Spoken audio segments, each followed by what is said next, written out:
The bustling grounds of the University of Lagos were alive with activity as students moved between lecture halls, carrying books and bags under the sweltering Lagos sun. Among them was Chioma Okezie, a fiercely independent young woman in her final year, her sharp features set with determination as she marched across campus.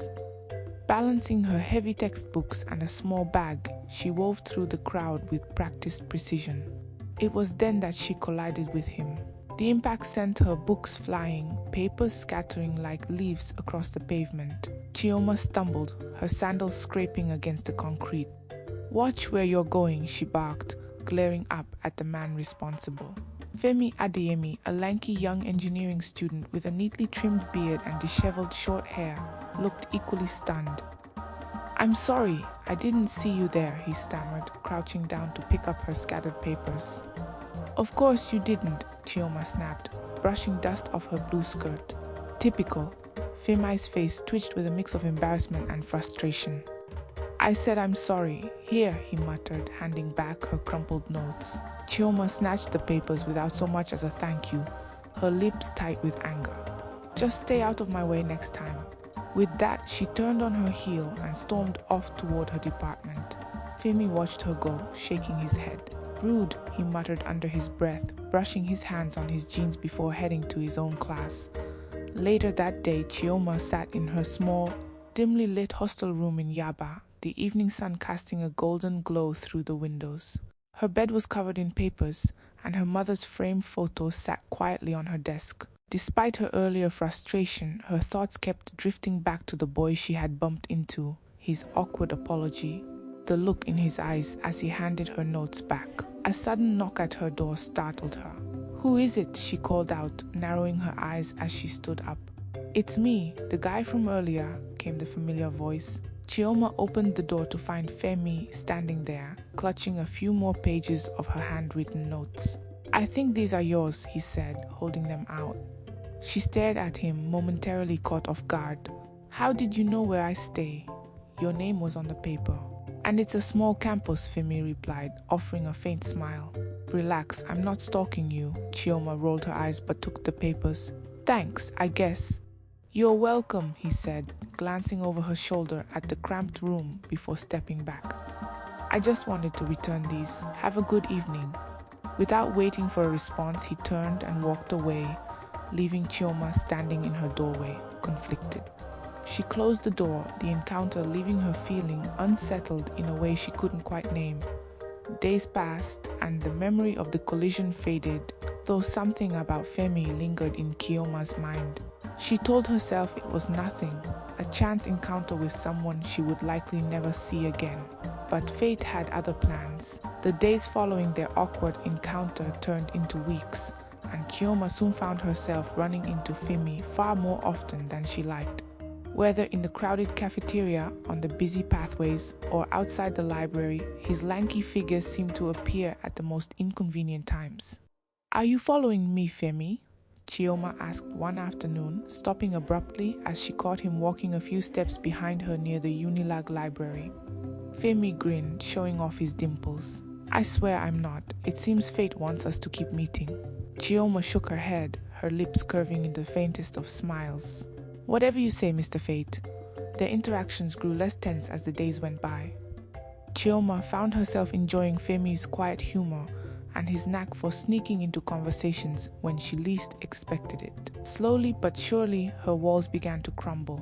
One quiet evening, Chioma sat in her hostel room, flipping through her mother's old diary. The grief from her mother's passing still lingered like a shadow, and though she never spoke of it, the weight of her loss often felt unbearable.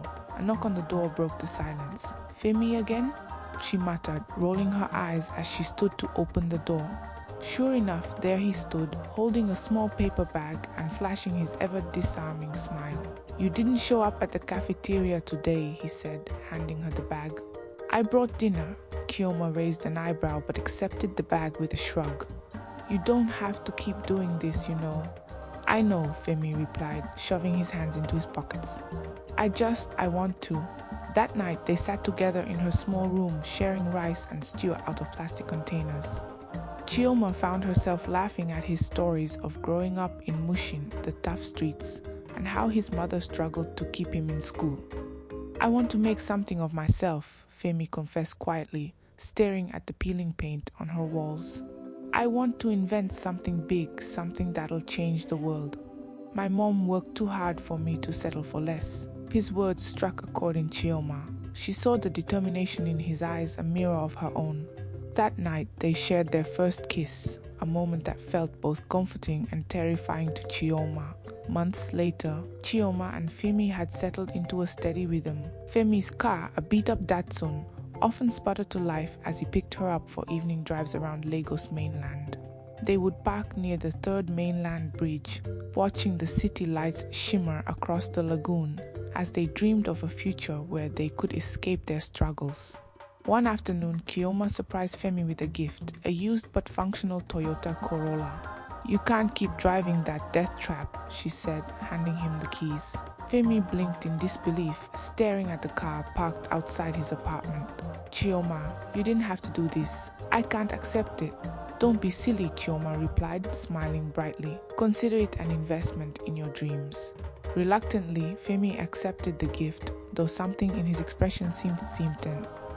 For the first time, Chioma noticed the flicker of hesitation in his eyes, but she brushed it off. Days turned into weeks, and the phone calls began to slow. Femi no longer came by as often, and Chioma's messages often went unanswered. Worried, she decided to surprise him one night. She drove to his small apartment in Mushin, her heart pounding with unease. As she pulled up, her worst fears were realized. Through the window, she saw Femi sitting with another woman, a beautiful and sophisticated figure she would later know as Tola Banjo. They were laughing, Femi leaning close to whisper something into Tola's ear. Chioma's world tilted, her hands trembled as anger overtook her. Without thinking, she rammed her car into Femi's parked Corolla with a loud crash, sending the neighbors scrambling outside. Femi rushed out of the building, his face frozen in shock as Chioma stumbled from her car, her voice shaking with rage. "How could you, Femi?" she screamed, tears streaming down her face. "After everything I've done for you." Femi raised his hands, his voice breaking. "Chioma, it's not what you think." But Chioma couldn't hear him anymore. The world blurred, and the last thing she remembered was collapsing onto the pavement, the faint sound of sirens in the distance. When Chioma awoke, the sterile scent of antiseptic filled her nostrils. She was in a hospital room, bandages wrapped tightly around her abdomen. The doctor's words rang in her ears like a curse. "You've suffered internal injuries. We had to perform a hysterectomy. You'll never be able to have children." Chioma stared blankly at the ceiling, her tears falling silently. Femi was nowhere to be seen. The hospital room was eerily quiet when Chioma opened her eyes again. The faint hum of machines was the only sound, and her body ached with a dull pain. She turned her head slowly and froze when she saw Femi sitting in a chair by her bedside. His head hung low, his hands clasped together as though in prayer. "Femi," she whispered, her voice hoarse. He looked up immediately, his eyes red-rimmed, filled with guilt and relief all at once. "Chioma, I'm so sorry," he murmured, moving closer. "I didn't mean for any of this to happen. I never wanted to hurt you." Chioma stared at him in silence, the weight of the doctor's words still sitting heavily in her heart. No children, she couldn't process it. All she could feel was the betrayal, the emptiness, and the overwhelming sense of loss. Femi reached for her hand, and though every instinct screamed at her to pull away, she let him hold it.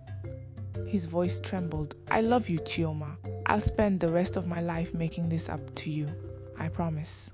Against her better judgment and the burning anger deep inside her, Chioma let herself believe him. She had given him so much already, her love, her trust, and now even her body. She couldn't walk away. Not yet after Chioma was discharged from the hospital, her sisters Adaora and Ngozi arrived at her house in Surulere. The two women sat on her small living room couch watching as Chioma quietly unpacked her hospital bag. "Chioma," Adaora said gently, "you can't let him back into your life after this." Chioma didn't look up. He made a mistake. "Everyone makes mistakes," Ngozi frowned, shaking her head. "A mistake? You lost everything for him. Do you know how many men would have walked away after this?"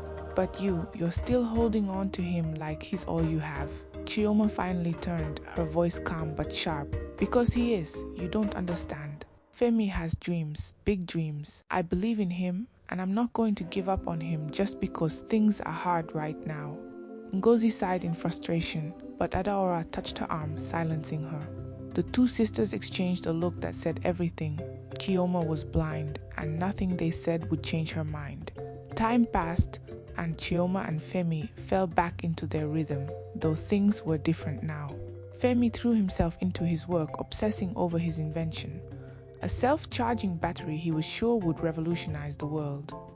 The apartment Surulere, though humble, became his workshop. Papers, wires, and prototypes were scattered across the dining table, and Chioma often came home to find Femi pacing the floor, mumbling about circuits and power currents. "Femi, you need to eat," she would tell him, placing a bowl of steaming jollof rice on the table.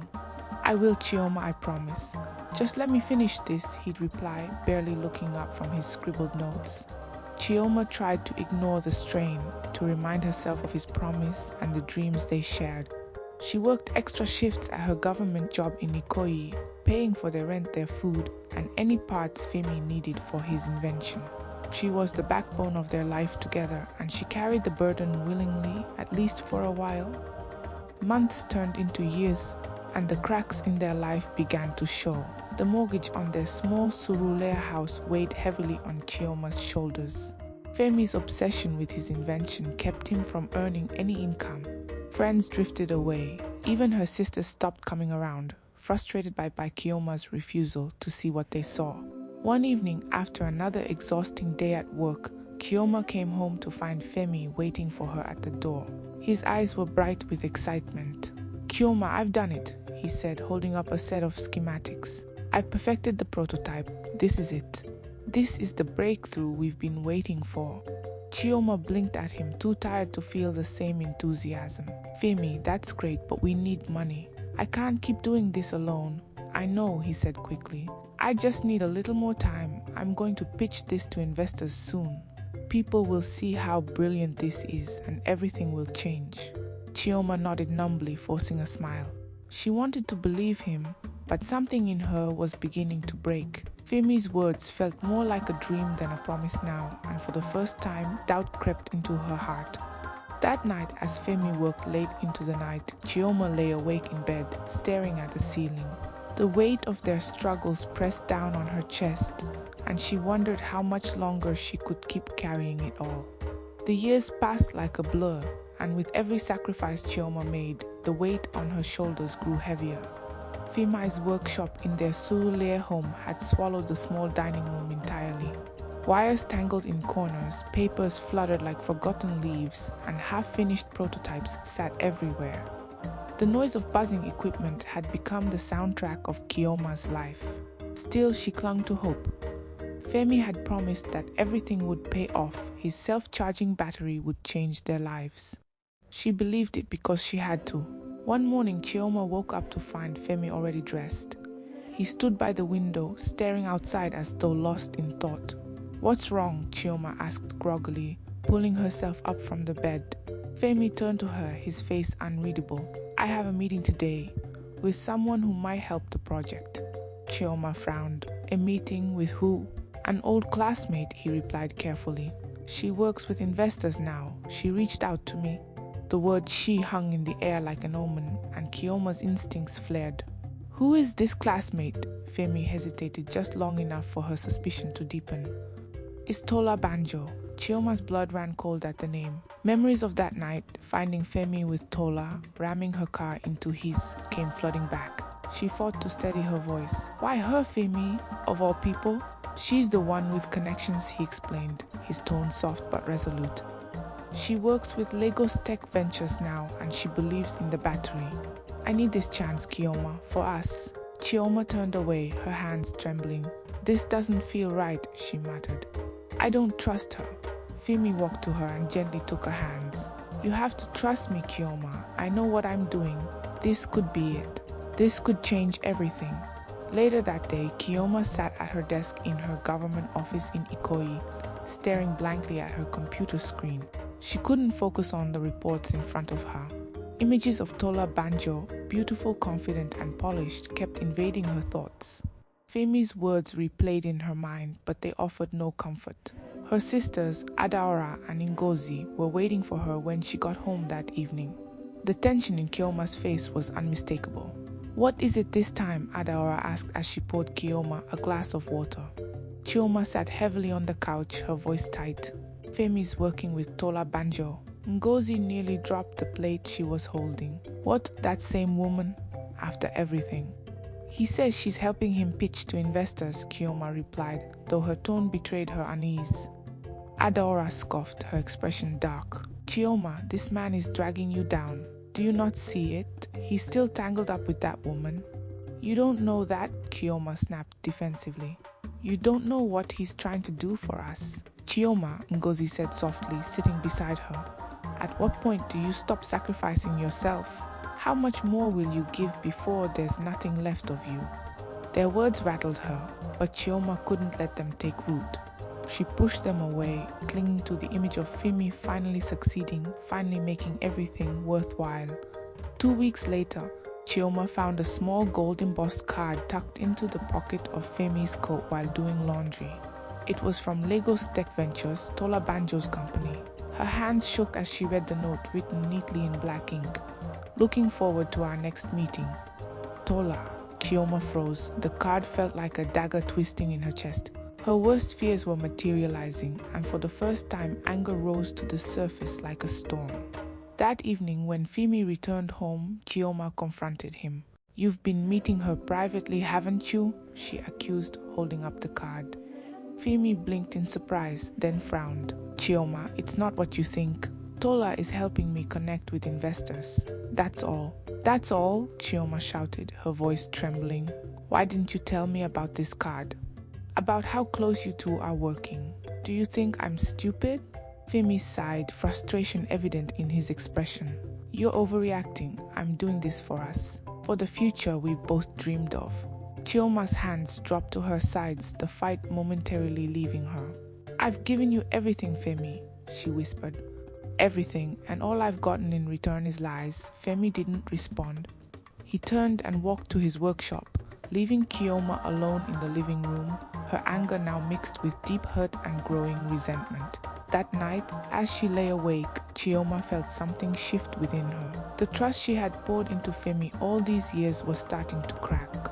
And in those cracks, doubt and bitterness began to take root. The glow of Femi's lamp seeped through the gap under his workshop door, a cruel reminder of his obsession. Chioma stared at the ceiling, feeling the beginnings of a storm she could no longer stop. The days that followed were tense and unspoken. The air in the small Surulere home had thickened with suspicion, anger, and a silent war that neither Chioma nor Femi was willing to acknowledge. Femi threw himself deeper into his work, often disappearing for hours under the excuse of meetings and networking.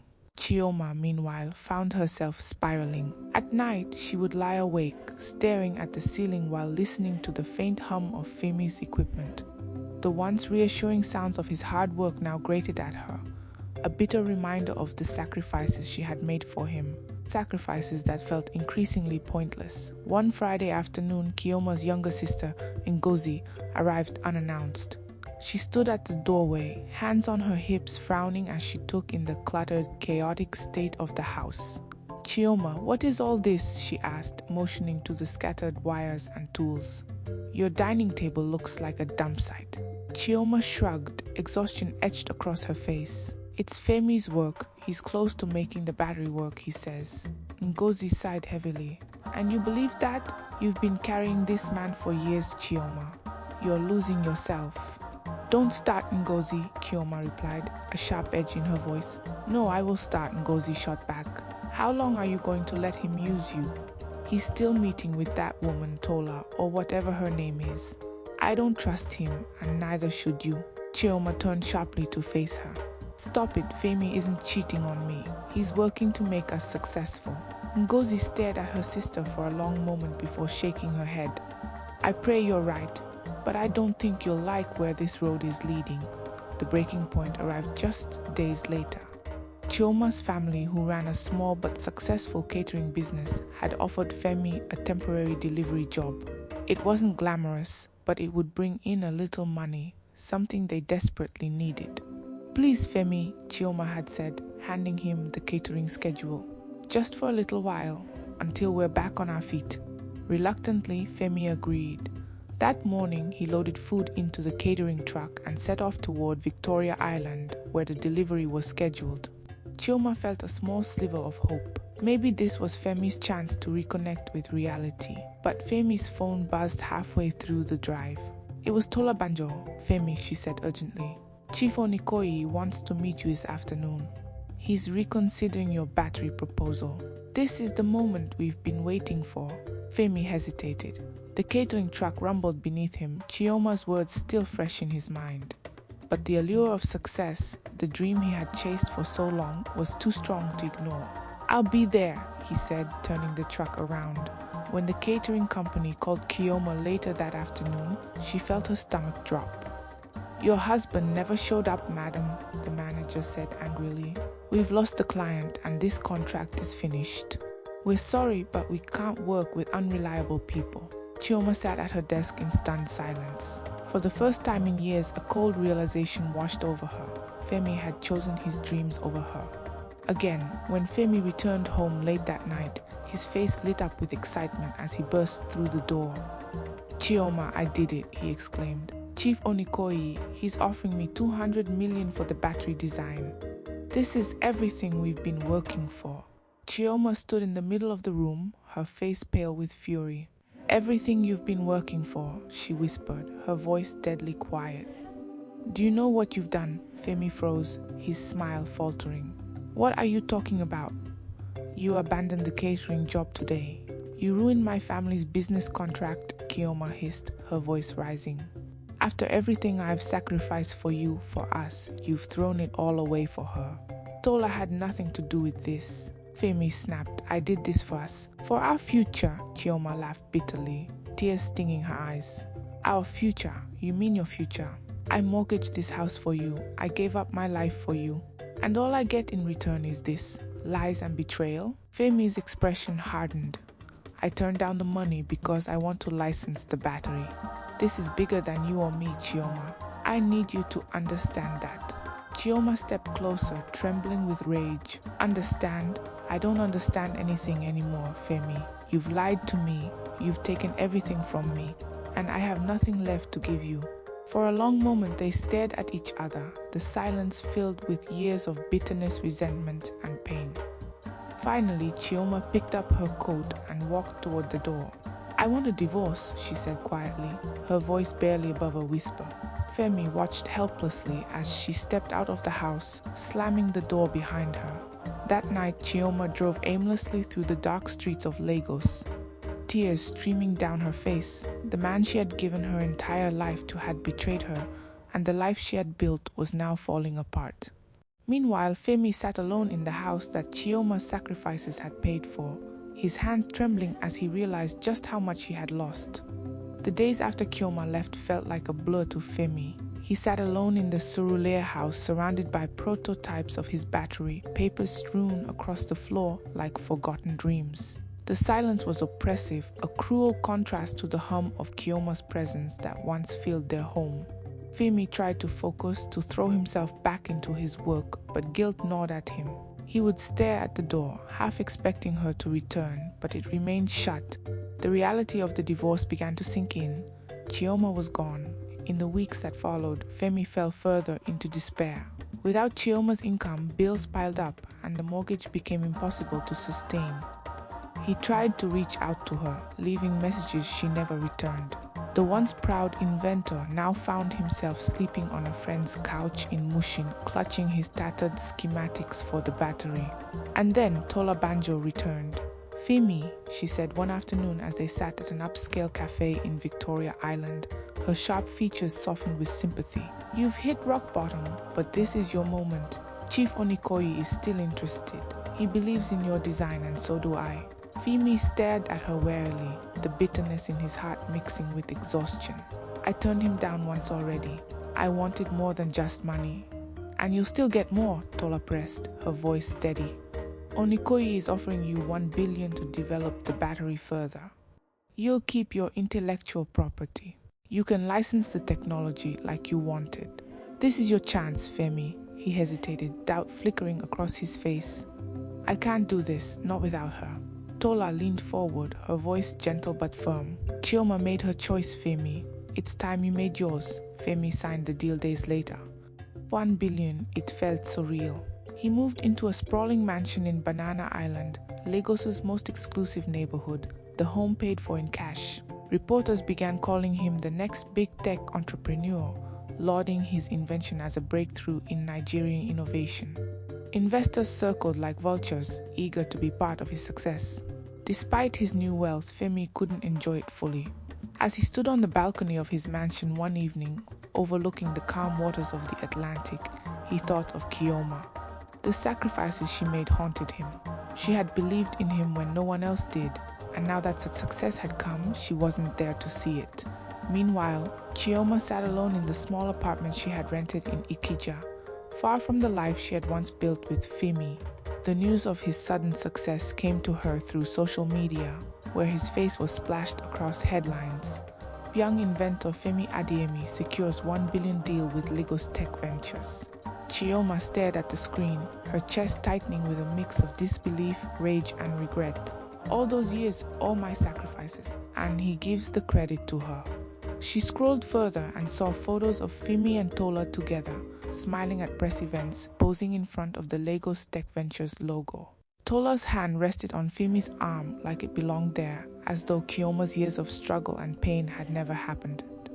Chioma threw her phone across the room, tears streaming down her face. Her hands shook violently as her anger erupted like a volcano. He owes me everything. Weeks later, Chioma received a surprise visitor at her apartment, a courier delivering a package. Inside was a check for 100 million and a handwritten note from Femi. I know I can't make up for everything you've done for me, but I hope this helps. I bought back the Surulere house. It's yours if you want it, Femi. Chioma stared at the check for a long time, her heart pounding. 100 million. The money was enough to rebuild her life, to start over, but it felt like a slap in the face. This isn't enough, she muttered, her voice trembling. It'll never be enough. Her rage grew darker as she thought of Tola, standing next to Femi, basking in a success that had been built on her sacrifices. Days later, Chioma found herself outside Femi's new mansion in Banana Island. She sat in her old Toyota Corolla, staring through the wrought iron gates.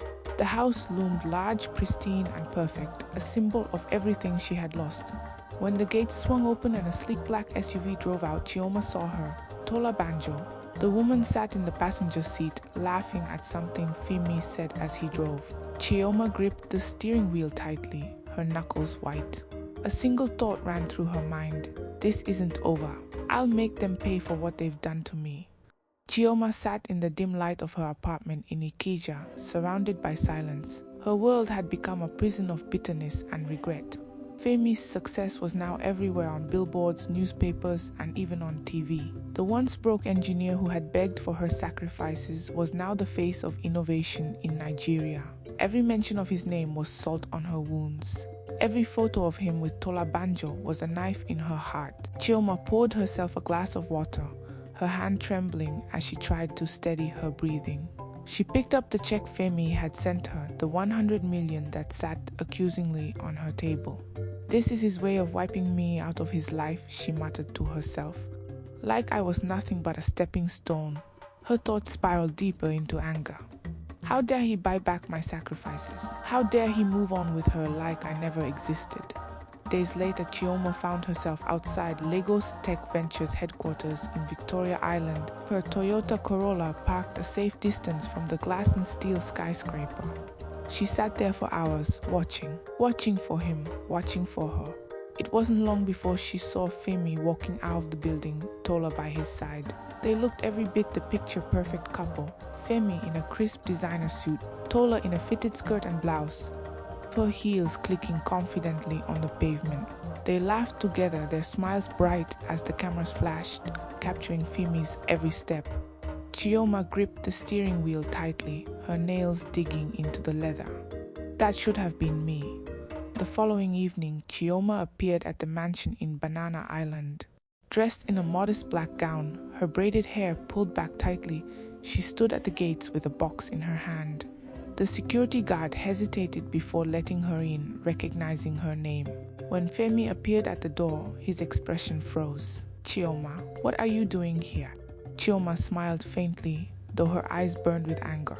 "I came to return something." She handed him the box. Femi took it warily. Inside, he found the check for 100 million, torn into tiny pieces. "What is this?" "I don't want your money, Femi," Chioma said coldly. "You think this can erase everything I did for you? Everything we went through?" "Chioma, I was trying to do the right thing," Femi replied softly, guilt flashing across his face. "I owe you more than you know." "Then act like it," she hissed, stepping closer. "Do you know what it feels like to give someone your entire life only to watch them give the credit to someone else?" Femi sighed. "This isn't healthy, Chioma. You need to move on." Chioma's eyes flashed with rage. "Move on with what? I gave up my life, my future, my body for you. And you gave it all to her." "Chioma, stop," Femi said sharply, his voice hardening. "It's not like that. I can't undo the past."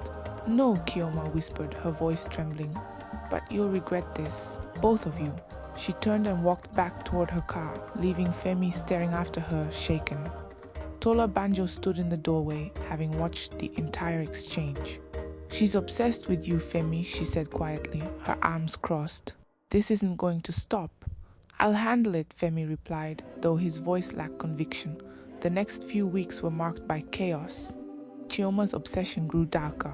She began following Tola, watching her movements, learning her routines. She called Femi late at night, leaving angry voicemails that grew more threatening with each passing day. "I made you," she would whisper into the phone.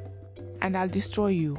Tola, unnerved, convinced Femi to take action. They filed a restraining order against Chioma, and Tola hired security guards to monitor the house. But it wasn't enough. One evening, as Tola browsed through wedding dresses at a high-end boutique in Lekki, Chioma appeared. She entered quietly, a small container hidden in her bag. Tola was standing in front of a mirror, admiring an elegant white gown, when she noticed Chioma's reflection behind her. "Chioma," Tola said in surprise, turning around. "What are you doing here?" Chioma's face was calm, but her eyes gleamed with anger. "That dress, it's beautiful," she said softly. Before Tola could react, Chioma pulled out the container and hurled its contents acid onto the gown. The fabric hissed and smoked as the acid ate through it, leaving a trail of ruin. Screams erupted in the boutique as staff rushed to pull Tola away, shielding her from the acid. Chioma stood frozen, breathing heavily, her face expressionless. "You don't deserve this," she said quietly as security dragged her out. Chioma was arrested and sentenced to court-mandated therapy. Sitting across from her therapist, she folded her arms tightly, refusing to meet his gaze. "You're angry, Chioma," the therapist said calmly. "But this isn't about Femi or Tola anymore. This is about you. You're holding on to something you need to let go of." Chioma scoffed. "He took everything from me." "And what will you gain by destroying him?" the therapist asked softly. Chioma didn't answer. She stared at the window, her expression unreadable. The weeks following the incident at the boutique were marked by whispers, headlines, and tension. Chioma Okezie had become a cautionary tale in social circles across Lagos. "Woman destroys fiancé's wedding gown with acid," the headlines read.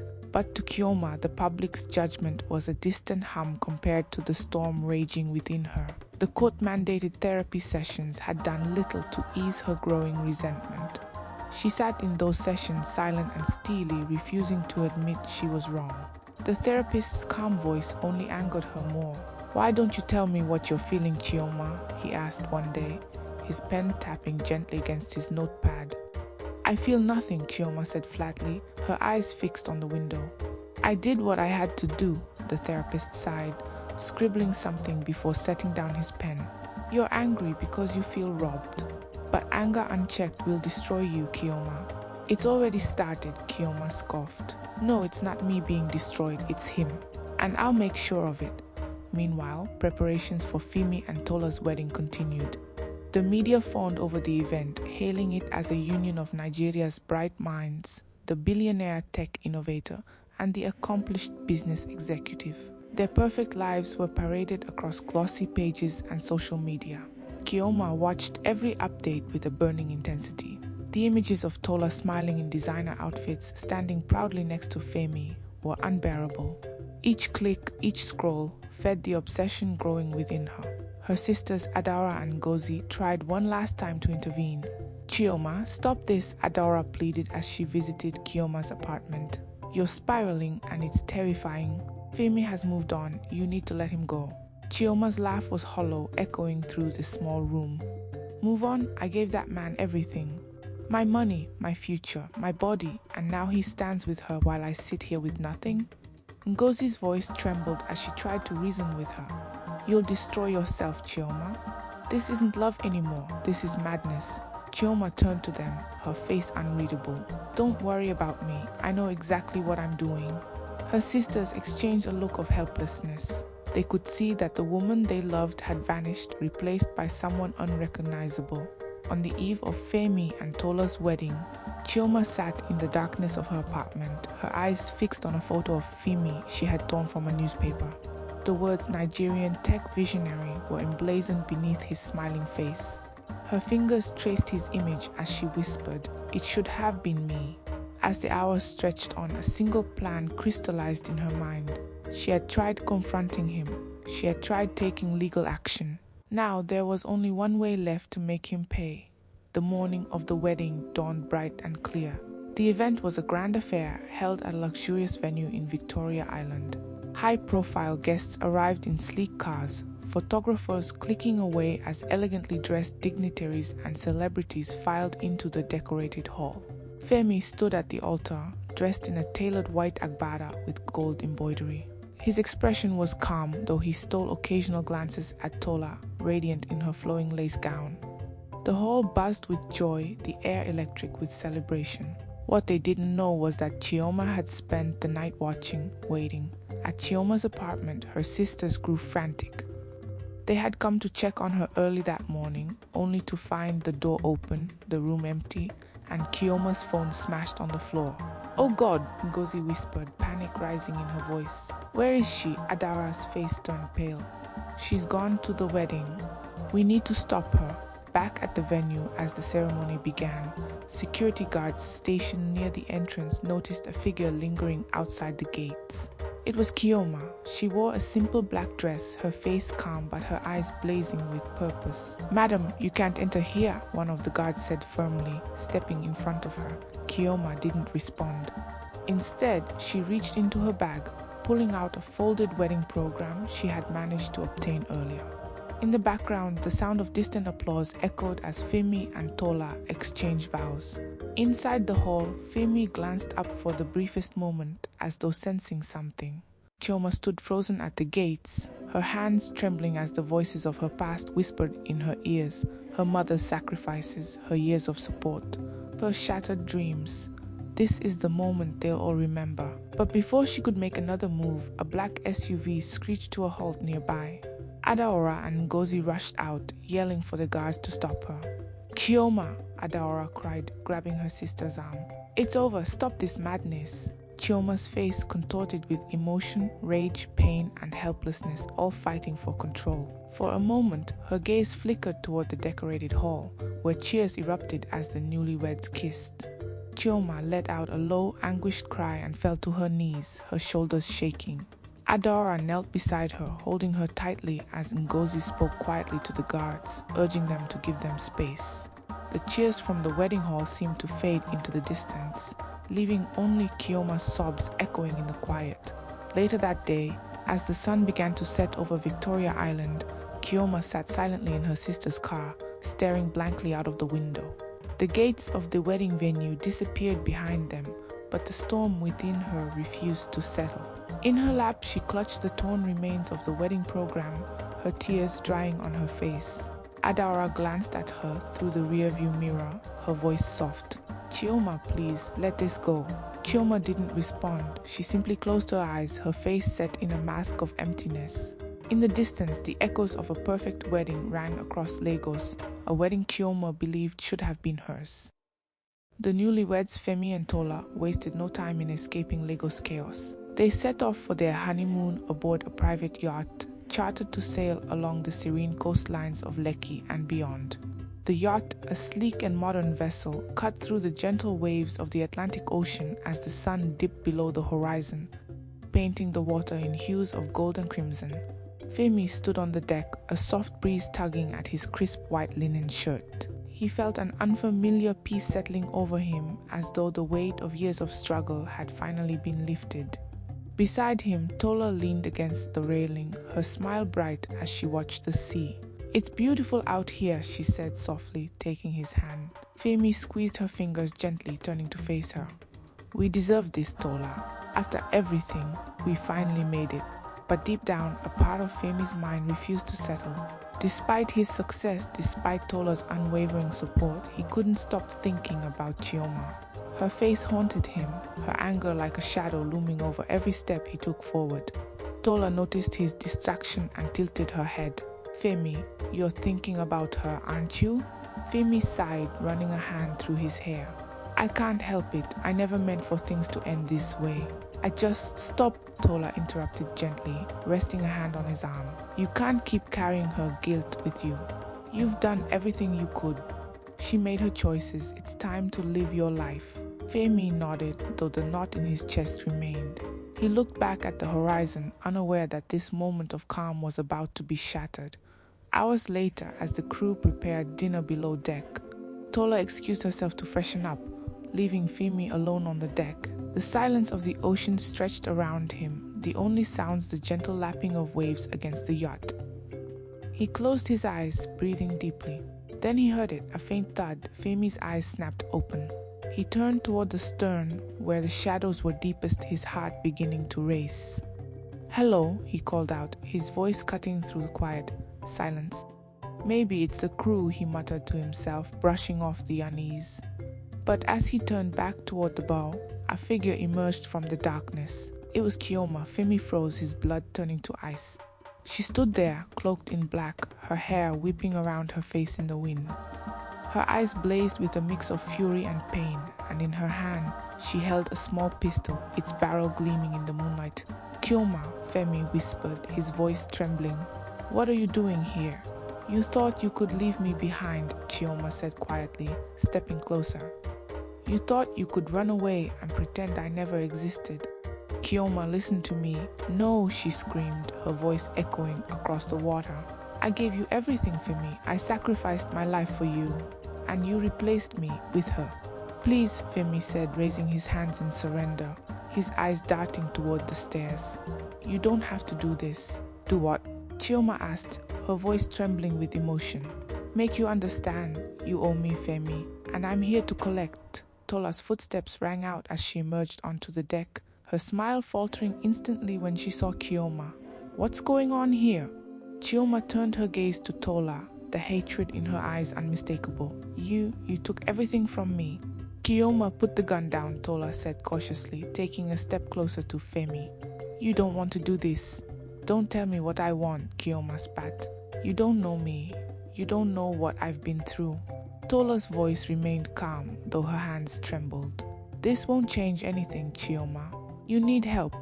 "Help?" Chioma laughed bitterly, tears streaking down her face. "The only thing I need is justice." With that, Chioma fired a shot into the air. Tola gasped, stumbling backward as the sound rang out across the water.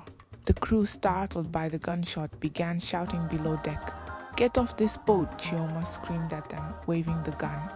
"Now!" Panicked, the crew members scrambled into a lifeboat, leaving the three of them alone on the yacht.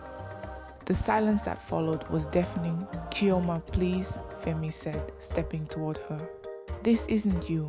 You're better than this." "No, Femi," Chioma replied, her voice cracking. "You made me this way." In a flash, Femi lunged at her, grabbing her wrist as she struggled against him. The gun fired again, the bullet missing both of them and embedding itself into the deck. The two of them wrestled, the wind howling around them. "Femi," Tola screamed, running forward to help. Chioma, using every ounce of strength, freed herself and struck Femi hard, sending him stumbling backward. The gun clattered to the floor. In the chaos, Chioma grabbed a nearby anchor rope, wrapping it around Femi's leg. "Chioma, stop!" Tola cried, pulling at her, but it was too late. The weight of the anchor began to slip off the edge of the boat, pulling Femi with it. Chioma, caught in the tangled rope, lost her balance and fell overboard with him. For a moment, the world seemed to stop. The dark waves churned violently, swallowing Chioma and Femi into the depths of the Atlantic. Tola rushed to the edge, screaming their names into the night, her voice hoarse with panic. "Femi! Chioma!" After what felt like an eternity, Femi surfaced, gasping for breath, clinging to a loose rope dangling from the yacht. The crew, who had circled back after hearing the chaos, threw down a life preserver and pulled him aboard. Tola sobbed as she held him, her hands trembling. "Where's Chioma?" Femi shook his head weakly, his voice barely audible. "She's gone." The crew searched the water for hours, but there was no sign of Chioma. The dark ocean remained silent, its depths holding onto her as though she had become part of it. The chapter ends with the yacht drifting under the moonlit sky, a somber silence hanging over everyone aboard. Chioma's rage had finally consumed her, pulling her into the very abyss she had sought to create. Tola held Femi tightly, tears streaming down her face, while Femi stared out at the water, haunted by the memory of Chioma's final words, "You owe me." The yacht docked quietly at a private marina in Lekki, its presence a stark contrast to the chaos it had borne the night before. Femi sat slumped in a chair on the deck, his face pale and haunted as the flight of dawn crept across the sky. His shirt, still damp from the ocean, clung to his trembling body. Tola knelt beside him, holding his hand tightly as if afraid he might slip away. "Femi," she whispered softly, brushing his wet hair back, "talk to me." Femi didn't respond. His eyes remained fixed on the horizon, where the dark ocean stretched endlessly, carrying the weight of everything that had happened. He could still hear Chioma's voice, her final words echoing in his mind like a curse. "You owe me." The crew moved silently around them, avoiding eye contact, their faces somber. The search for Chioma had been called off hours earlier. The sea had claimed her, just as her anger and bitterness had consumed her life. News of the incident spread quickly across Lagos. By midday, headlines were everywhere. Tech billionaire Femi Adeyemi survives tragic yacht incident. Woman's obsession ends in tragedy. The shocking story of Chioma Okezie. Reporters swarmed the gates of Femi's mansion in Banana Island, their cameras flashing as security pushed them back. Social media buzzed with speculation. Some blamed Femi, calling him heartless for abandoning the woman who had built his success. Others blamed Chioma, painting her as unstable, dangerous, and consumed by obsession.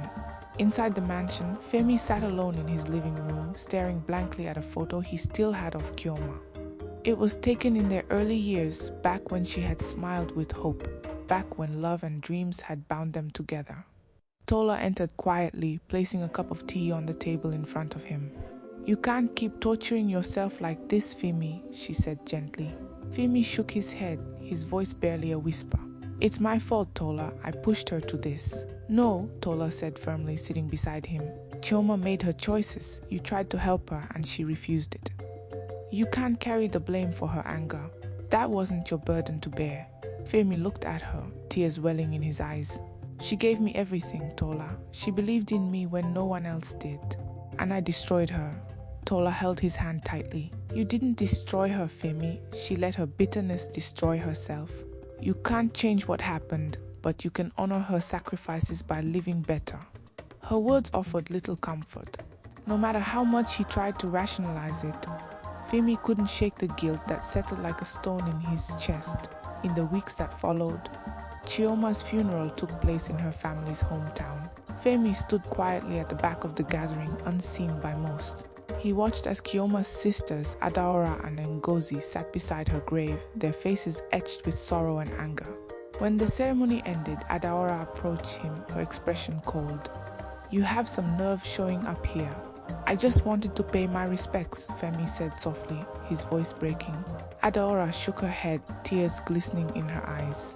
"She gave you everything, Femi. And look what it cost her. I hope you carry that with you for the rest of your life." Femi didn't argue. He simply nodded, accepting her words as truth. As Adora turned and walked away, Femi knelt beside Chioma's grave, placing a single white lily on the fresh soil. "I'm sorry," he whispered, his voice trembling. "I'm so sorry." Months later, life seemed to move on for everyone except Femi. Tola tried her best to be his anchor, but the weight of Chioma's memory was something only he could carry. He threw himself into his work, expanding his battery company and dedicating its first major initiative to funding women's education and innovation programs across Nigeria. He named the initiative the Chioma Project. At the official launch event, Femi stood at the podium, his voice steady but filled with emotion as he addressed the crowd. "This project is in memory of someone who believed in me when no one else did. Her sacrifices are the reason I'm here today, and this is my way of ensuring that her name and her legacy live on." The crowd applauded, but as Femi stepped down, he couldn't shake the feeling that no success, no initiative would ever be enough to fill the void Chioma had left behind. One quiet evening, Femi sat alone on the balcony of his mansion in Banana Island. The sun was setting, casting a golden glow over the city skyline. In his hand, he held Chioma's old handwritten notes, remnants of her years of sacrifice. As he watched the light fade, he whispered her name one last time. "Chioma." A single tear rolled down his cheek, falling onto the paper. Somewhere out there, the waves of the Atlantic continued their quiet song, carrying with them the memories of a love that had turned into obsession, of dreams that had become nightmares, and of a woman whose life had been defined by sacrifice. Femi knew he would never outrun the ghost of Chioma Okezie. She would live in the shadows of his success forever, a constant reminder of what had been lost. And in the stillness of the evening, as the wind whispered through the trees, it was as if her voice answered back, "You owe me." We've come to the end of this story. Please subscribe to my channel to support me. Thank you.